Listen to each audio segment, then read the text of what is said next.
मंडळी, मागच्या काही भागांमध्ये आपण अग्वाडा fort, Sinquerim fort, Anjuna beach तसेच गोव्यातील काही मंदिरे पाहिली.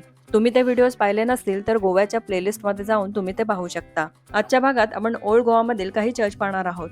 बेसिलिका ऑफ बॉम जीसस ही जुन्या गोव्यातील प्रसिद्ध चर्च आहे. या चर्चला युनेस्कोने वर्ल्ड हेरिटेज साईट म्हणजेच जागतिक वारसा स्थळ म्हणून मान्यता दिली आहे.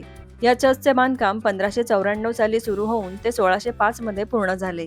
हे चर्च पोर्तुगीज वास्तुकलेचे उत्तम उदाहरण असून चर्चमध्ये सेंट फ्रान्सिस झेवियर यांचे पार्थिव शरीर ठेवण्यात आले आहे. सेंट फ्रान्सिस झेवियर यांनी भारतात ख्रिश्चन धर्माचा प्रसार केला होता. त्यांच्या दर्शनासाठी भाविक मोठ्या संख्येने इथे येत असतात.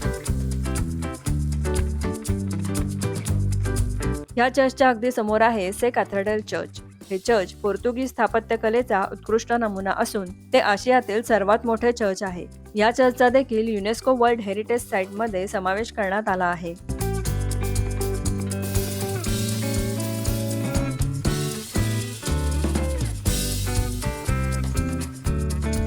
वेळेअभावी आम्हाला जवळच असलेल्या सेंट कॅजेटन चर्चला भेट देता आली नाही, परंतु तुम्ही कधी इथे आलात तर या चर्चला भेट द्यायला विसरू नका.